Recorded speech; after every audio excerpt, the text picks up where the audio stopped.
जो दोनों ही चेहरे हैं, जो ये दोनों ही चेहरे हैं, इनमें से जो भी बनेगा वहां यूएस का राष्ट्राध्यक्ष, वो भारत के लिए मुफीद ही होगा, फायदेमंद ही होगा। लेकिन यहां पर अभी अपर हैंड डोनाल्ड ट्रंप का ही दिखाई दे रहा है। रिपोर्ट आपको इसी से जुड़ी दिखा रहे हैं। पहले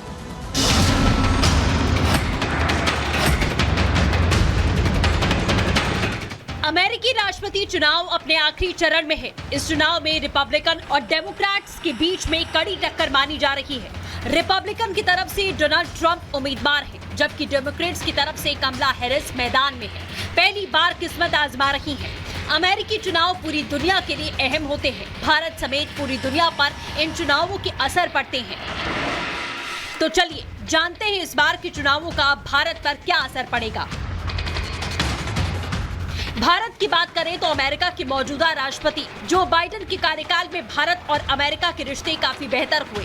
न सिर्फ बाइडेन बल्कि इससे पहले डोनाल्ड ट्रंप के कार्यकाल में भी प्रधानमंत्री नरेंद्र मोदी ने अमेरिका के साथ रिश्तों का बैलेंस बनाए रखा। एक्सपर्ट्स का कहना है कि चुनाव के बाद कोई भी अमेरिकी राष्ट्रपति बने, उसके साथ भारत के रिश्ते अच्छे ही रहेंगे। लेकिन मौजूदा हालात की बात करें तो कुछ जगहों पर दोनों के साथ ही समस्याओं का सामना करना पड़ सकता है। भारत रूस के पक्ष में मजबूती के साथ खड़ा है, जो अमेरिका को रूस यूक्रेन जंग के पहले दिन से ही पसंद नहीं आ रहा। इसके अलावा अमेरिका और भारत समेत दुनिया के सामने सबसे बड़ी चुनौती चीन है। पिछले दिनों रूस की मध्यस्थता से चीन ने एलएसी पर अपने पांव पीछे खींचे हैं, जिससे अमेरिका की टेंशन बढ़ना तय है।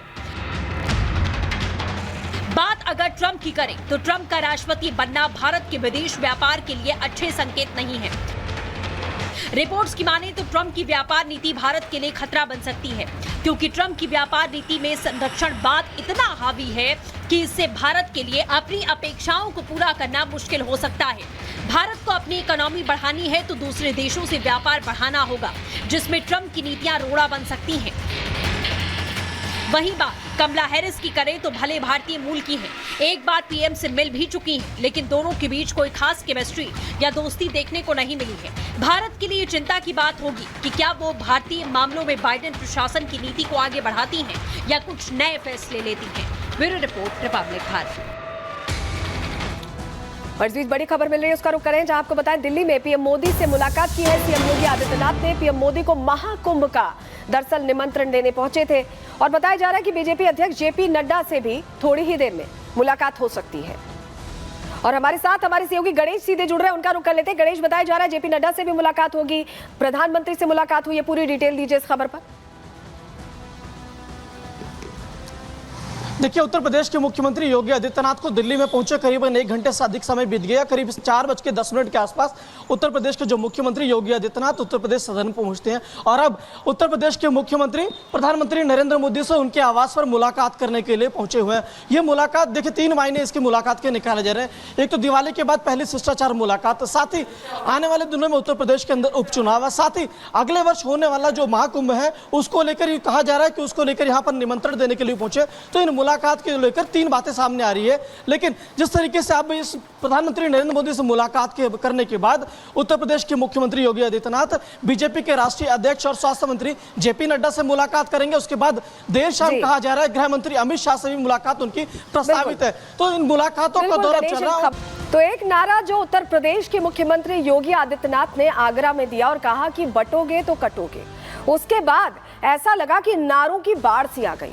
टेंशन हो गई विपक्ष को कि आखिर इस नारे का काट निकाले कैसे। अमूमन ये होता है कि चुनाव में मुद्दों पर विपक्ष लड़ाई करता है। उपचुनाव है क्योंकि यूपी में, तो ये माना जा सकता है कि जो विपक्षी पार्टी वो बताए कि ये कमी है वो कमी, लेकिन विपक्षी पार्टी इस नारे के खेल में ऐसी उलझी हुई है कि मुद्दे तो दूर की बात हो गई, नारों पर नारों को इजाद किया जा रहा है और फिर भी योगी आदित्यनाथ के इस नारे का काट नहीं निकाल पा रही है विपक्षी पार्टियां। और टेंशन अब मायावती को भी हो गई है, उन्होंने भी नया नारा दे दिया है और उन्होंने बताने की कोशिश की है कि उपचुनाव इस बार त्रिकोणीय होने वाला है। आपको बताएं कि ये जो पोस्टर वॉर है ये लगातार उसी दिन से शुरू हो गया था जब से योगी आदित्यनाथ ने कहा था कि बटोगे तो कटोगे, एक रहोगे तो नेक रहोगे।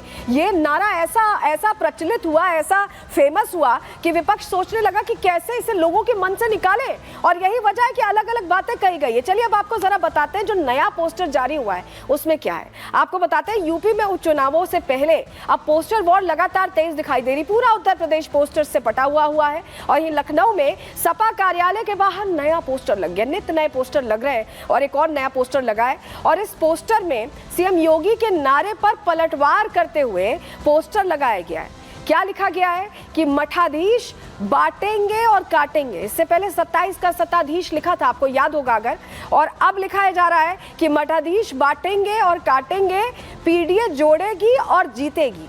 पीडीए वो फॉर्मूला है जो लोकसभा चुनाव के दौरान अखिलेश यादव ने अपनाया और उन्हें फायदा हुआ और उन्हें लगा कि अब उसी पीडीए फॉर्मूले से उपचुनाव में उतरना। लेकिन मठाधीश को लेकर उन्होंने पहले भी कहा था, मठाधीश का जिक्र किया था योगी आदित्यनाथ के लिए और अब वही नारा होता दिखाई दे रहा है। लेकिन चलिए एक बार पोस्टर आपको जल्दी से तस्वीर दिखा देते हैं। ये देखिए, मठाधीश बांटेंगे और काटेंगे, पीडीए जोड़ेगी और जीतेगी। और ये सपा कार्यालय के बाहर ये बड़े बड़े पोस्टर्स चस्पा किए गए हैं। कहां पोस्टर्स लगे, हमारे सहयोगी की रिपोर्ट जल्दी से आपको दिखा देते हैं। पहले यहाँ पर एक नया बैनर पोस्टर आज लगा हुआ है समाजवादी पार्टी के फ्रंट पर, यानी कि कार्यालय के सामने।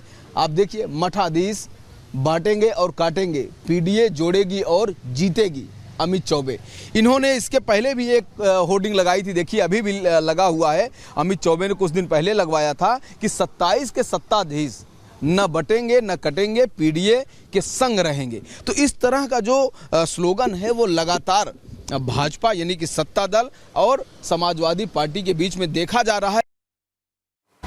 तो देखा आपने, 27 के सत्ताधीश भी लिखा हुआ है, मठाधीश भी लिखा हुआ है, सब कुछ लिखता है यहाँ पर उत्तर प्रदेश में समाजवादी पार्टी के दफ्तर के बाहर दिखाई दे रहा है। ऐसा लग रहा है कि योगी आदित्य का ये जो बटेंगे कटेंगे वाला बयान है, इसने डर बैठा दिया है। क्यों हम ऐसा कह रहे हैं? क्योंकि वार पलटवार भी चल रहा है। सुनवाते हैं पहले आपको। तो कटोगे, इस नारे ने जन जागरण का काम किया है और तीर निशाने पर लग गया है। लोकसभा के चुनाव में जो पीडीए, आरक्षण और संविधान का गुब्बारा फुलाया गया था, उस गुब्बारे पर इस नारे ने पिन चुभो दी है। इसलिए तिलमिलाहट है, बेचैनी है और हताशा है समाजवादी पार्टी और अखिलेश यादव में। और उस तिलमिलाहट, हताशा में अखिलेश यादव रोज सुबह उठकर एक ट्वीट करते हैं, रोज पोस्टर लगवा रहे हैं। ये कोई और नहीं लगवा रहा है, अखिलेश यादव द्वारा प्रायोजित पोस्टर हैं। उत्तर प्रदेश के मुख्यमंत्री द्वारा जो पोस्टर रिलीज किया गया था, जिसमें बटोगे तो कटोगे वाला स्लोगन था, वो अपने आप में एक बहुत ही अजीबोगरीब स्लोगन है। जो पहली चीज़ तो किसी मुख्यमंत्री द्वारा रिलीज किया जाए वो शोभा नहीं देता, और दूसरी चीज़ यह है कि उसके